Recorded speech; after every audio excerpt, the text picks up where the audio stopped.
Racing fans have been waiting for all year. The 1980 Harris County Devils Invitational Stock Car Races. This is your announcer, Lou Bledsoe, bringing you all the action live on KVIK TV. And today, as I've told you, we have with us one of the truly great drivers of our time, Justin Marshall. Picked as Driver of the Year in 1979, he just signed on with the Victory Network.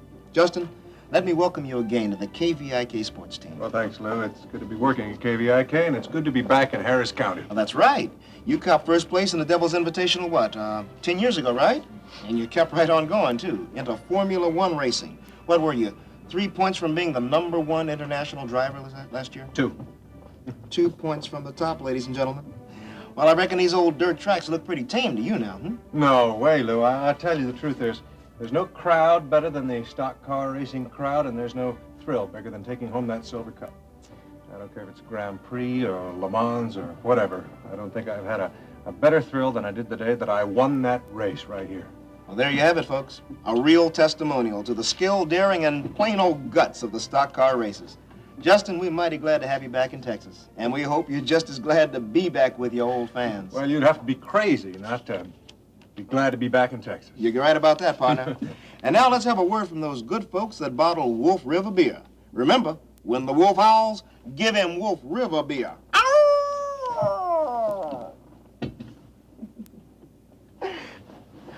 You ever drink any of that stuff? No. They should pour it back into the wolf.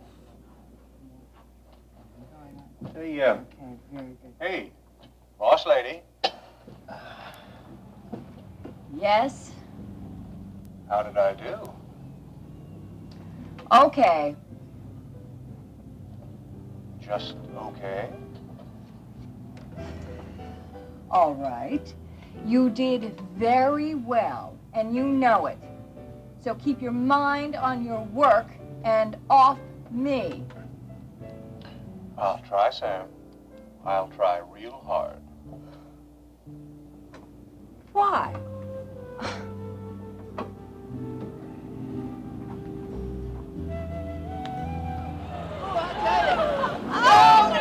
Go, Cub! Ricky, go! That's great, boy. He's going to turn up that track, ain't he, Lane? I'll tell you. Maybe you'd better sit on the other side of me, Elena. Terry, you're not my mother or anything, okay? I mean, we were just rooting for Ricky. Well, the family's got to stick together, doesn't it? I'm afraid I'm not part of this family, Lane. Thank heavens. Well, you're sort of like an honorary member or something, you know? I mean, Aunt Mag has practically adopted Nita, and since you're married to Nita, that kind of makes you like a cousin. Oh, yeah? Mm-hmm. I kind of like the sound of that, you know? Sort of a kissing cousin, right? Mm-hmm. Well, can I try out the name then? Cousin?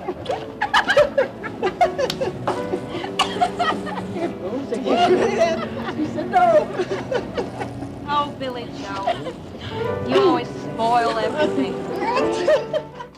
How about sharing some of that coffee, boss? I don't see why I should, since you didn't share anything with me. Who, me? Yes, you, rat think.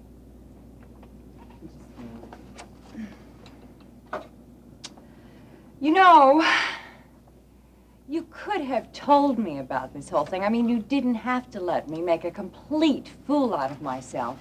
How do you think I felt? There I am, producer of KVIK TV Sports, and I didn't even recognize an international racing car star? Come on, Sam. What do you want me to come on like Mr. Macho? Well... Hey, babe, I crunch up sports cars and spit out the spokes for breakfast. When they see me coming at Le Mans, they run and hide. I'm Justin Marshall, king of the road. Hey, Sam. Sorry. Marshall? Damn it, were you sent into my life just to make me mess up? I was sent into your life by one of the smartest ladies in Houston.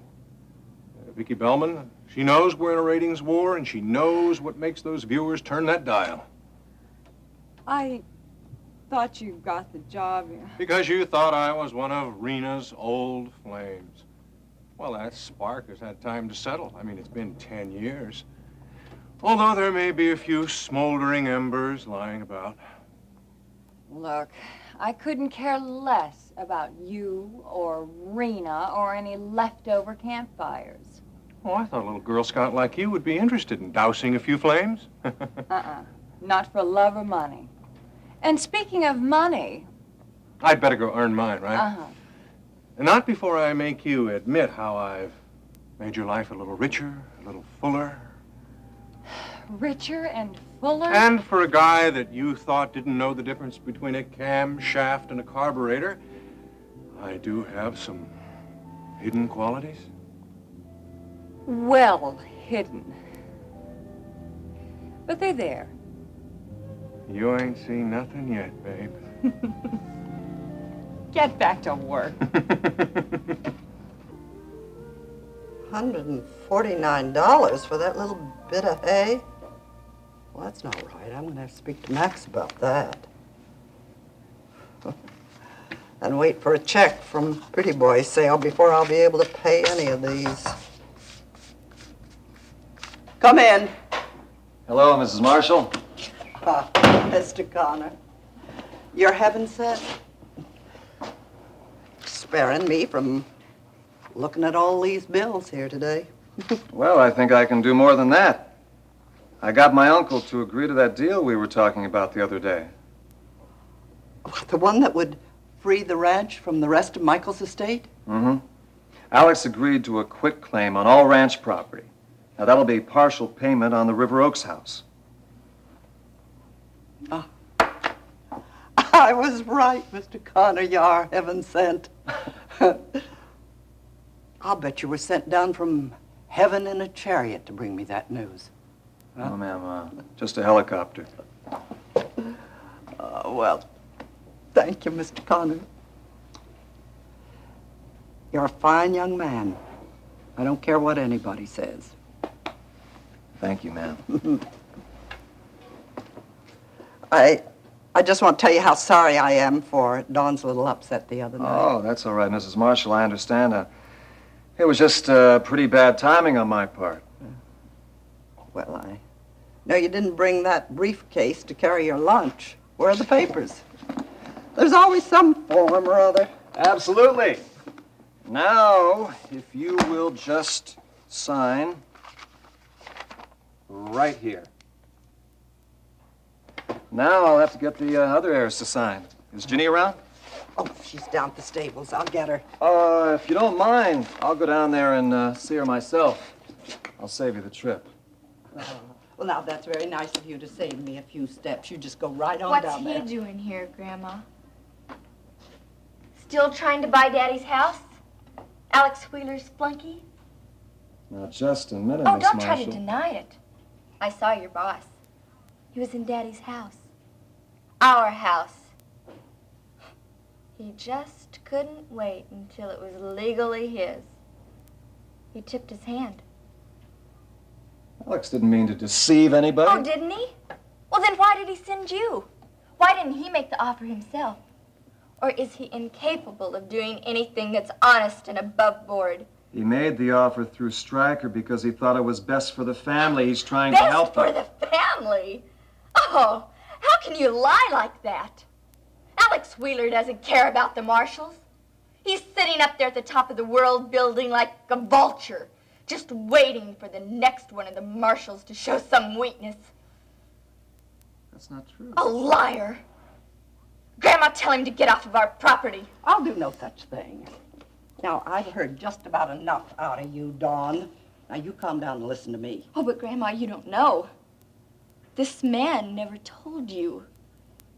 Alex Wheeler is the one that wants to buy our house. I know that. I knew Alex Wheeler long before you were ever born, you hear? He was a hard driver then, but he was a straight shooter, too. And I don't know that he's changed that much since. I can't believe what you're saying. Well, I'm saying the truth, and it's time you heard it. Now, Mr. Connor here has taken a lot of time and trouble to get us a quit claim on your father's share of the ranch in exchange for the house. I've signed the papers accepting his offer. No!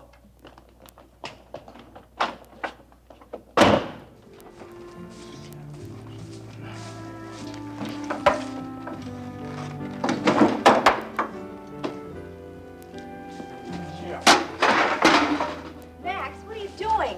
What's gotten into you? Rena Cook. Oh. What did she do? Say some disparaging remarks about the ranch or something? She made disparaging remarks about everything she laid eyes on. The ranch, the stables, the horses, me. Well, that's Rena. Please don't be so upset about it. It's not worth it. That's not what makes me mad. She comes out here in the middle of the day with Mercury just about busting out of the top of the thermometer and rides Lady Gray darn near into the ground. Oh, that is bad. Bad? It's stark staring crazy that a horse looks like it ran through a barber shop. It's so lathered up. Well, didn't Rena rub her down? Rub her down? You that city girl with soil in her hands and might chip her nail polish. Thought she was supposed to know something about horses anyway.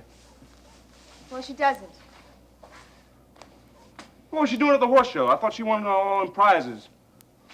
Well, Rena rides beautifully, but I don't think she considers horses living things. I mean, to her, they're just like machines, like a car. You use it, forget it. Well, I know you can destroy a car like that, and for sure you can kill a horse. I bet she never laid eyes on a car that you could feed an apple and get some affection from. Hi. Hi. Hello, Max. How you doing? Hi, Ryan. Well, I'm just great. Excuse me, I got some work to do. What's the matter with him? Oh, nothing. It's a long story. First Dawn and now Max. I just don't seem to be hitting it off too well with the Deckers or the Marshalls, do I? Well, not all the Marshalls. Good. Because I have some news that ought to make everybody happy. Ryan, is it about the ranch? Mm-hmm. Alex has agreed to a quitclaim. Now, I've got his signature and I've got Mrs. Marshall's signature on the dotted line. Such wonderful news! And if you sign for Steve, then I'll have half the Marshall heirs. What is it? Why should I sign for Steve? Because he's the legal heir now that Barrett's gone. Come on, you know that. It's Barrett's inheritance, not Stephen's. You mean you haven't cleared that up? Look, Ginny, all you have to do is request from the Department of Defense an affidavit stating that Barrett's been missing for over 5 years. The court will give you a certificate of presumption of death. No, Ryan, I can't do that.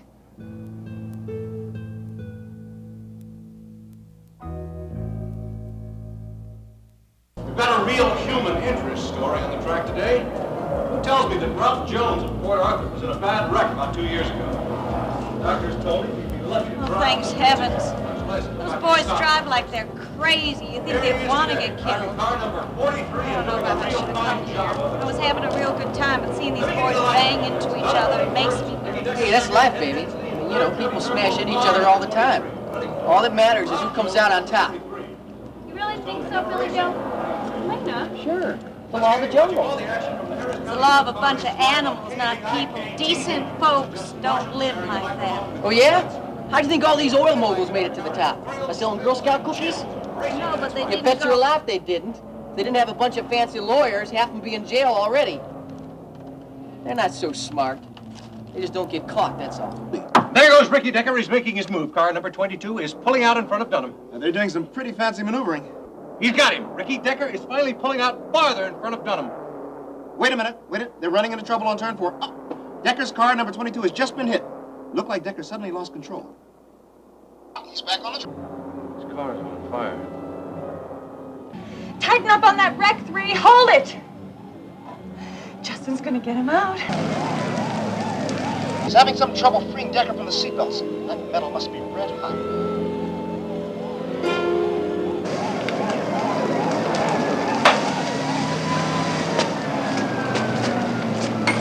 Jenny, there'll be no difficulties. I'm not proposing some special procedure. It's done all the time in matters like this. No, it isn't that. Then what is it? Barrett's not dead. What? I mean, the rest of the world might think so, but they haven't found his body. They have no Look, positive Washington's identification. pulled out all the stops on the MIAs. If I thought there was any possibility, I'd say keep hoping. But believe me, there isn't. Don't you think I know that? I've thought about it, that I've lain awake nights, thinking what a fool I was to keep expecting Barrett. And why can't you file for a presumption? For Steve's sake, if not your own. Because if I do, I feel as if I've betrayed Barrett. I just can't do that, Ryan. I can't just write him off. I can't wipe out the man I loved with a piece of paper. piece of paper can't do that, but time can. Are you saying I don't remember Barrett? That I can't see him standing right in front of me just as clearly as I see you? Well, can you? Ginny, you said the man I loved. You talk about Barrett as if he was in the past. Well, he does exist only in the past. I still love him. Of course you do. But the love we owe to the dead just isn't the same as the love we owe to the living. Ginny, even marriage vows say, till death do us part. I'm not just talking about marriage vows, Ryan. Before I could even read, my father taught me about honor and duty and country. And when a man went away, a woman waited for him faithfully. Now, I know that those virtues aren't really in fashion anymore, but they are not supposed to be fashionable. Ginny, I understand that attitude and I admire it. But you can't substitute ideals for flesh and blood. I'm not doing that. Don't you understand? The Army was our life. When Barrett and I fell in love, he was working for my father as liaison officer. We had so many things that we shared. We had so much in common. The old and the new cavalry. Honor, duty, country, all those things were drilled into Barrett when he was at Texas A&M. He didn't have to learn them. They were in his blood, and in his father's, and in his grandfather's, just like they're in mine. Ginny. Ryan, please let me finish. I have to say this. When the call came that they wanted him to go back to Vietnam, he didn't want to go. He'd already done his tour of duty over there. I was so grateful to have him here alive and safe. We were living right here on the ranch. We had Steve. Barrett didn't want to leave us or the land.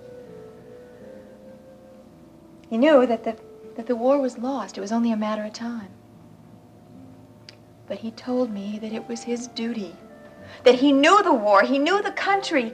He knew that he could save lives. It must have been rough. Losing him just a few days before the war ended. When the telegram came that he was missing, I didn't think I'd ever stop crying. It was so terribly unfair. When I did stop, and I thought that there was a chance that he was still alive, no matter how slim it might be, it was my duty to wait for him. Are you sure it's still your duty? Or is it something else? What else is there? Uncertainty. Fear. Fear of starting over. Of committing yourself to someone else with all the possibilities of losing him as you did Barrett. No. Ginny, I know how hard it is to let dreams go. To say I'm going to get rid of them forever, it's hard, but you got to do it. No, I can't desert him. You wouldn't be deserting him. You'd be performing your duty. You've got to let Barrett go. Please. I can't. I can't even think about that.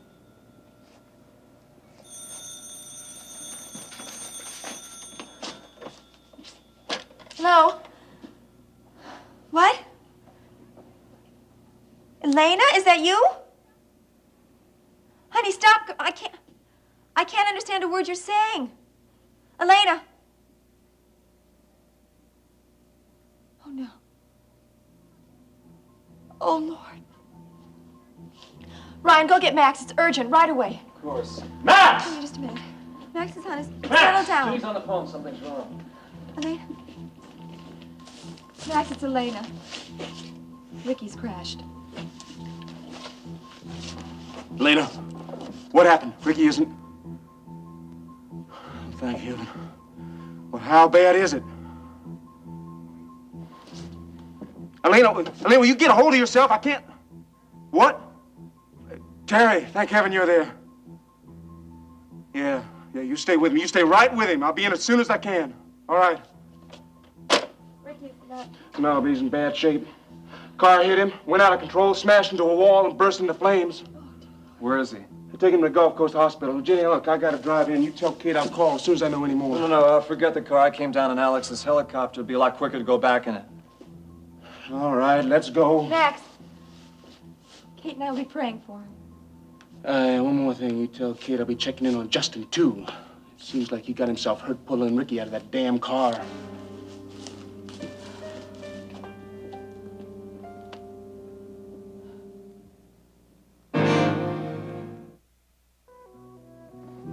Okay, guys, that's about right. As a matter of fact, that's perfect. Here you go. Thanks a lot. Thank you. Have a good day. Must be some girl you're doing this for. Yeah, she's some girl, all right. Take it easy.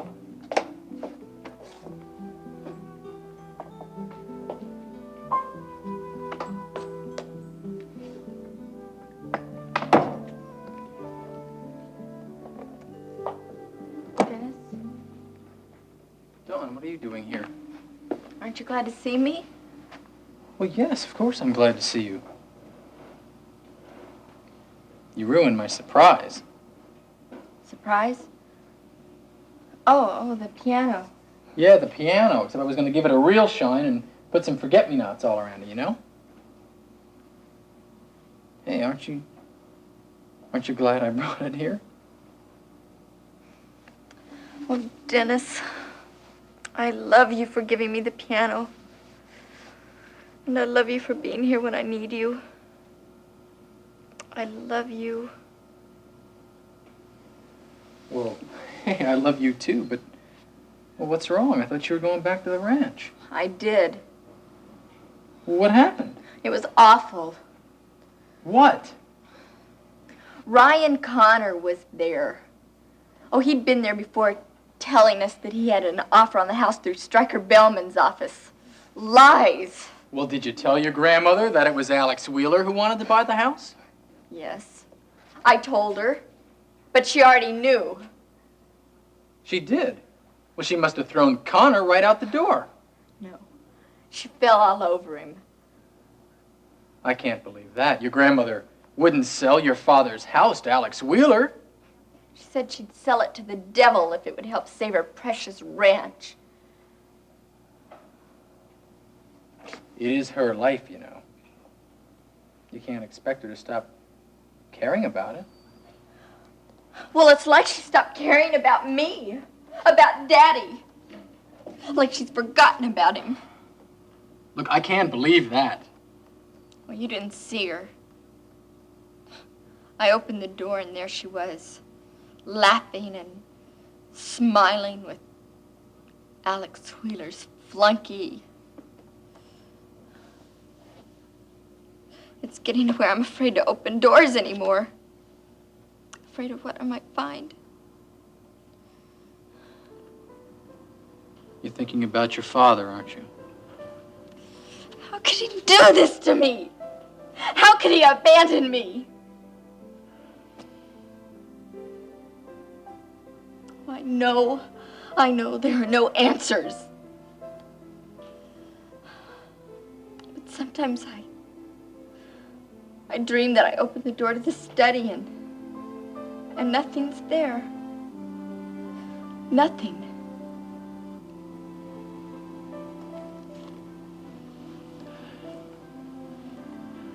What can I do to help? Hold me, just hold me. Don't let me go. Don't worry, I won't. Ever. Oh, Dennis, I used to be so happy before. But now it's as if an evil magician has turned my life inside out. Yeah. And his name is Alex Wheeler. You're the only one who understands how I feel.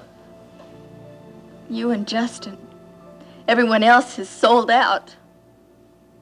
Listen, I'll always be here. Always. This is where I belong. Here with you. I want to stay with you.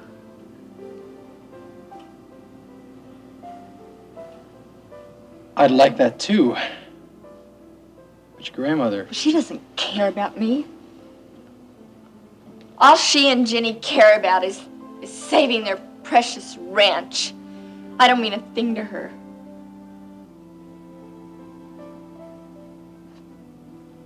Well, are you sure you want to stay here? With me? Yes. I love you. I want to be with you. Tonight. Forever.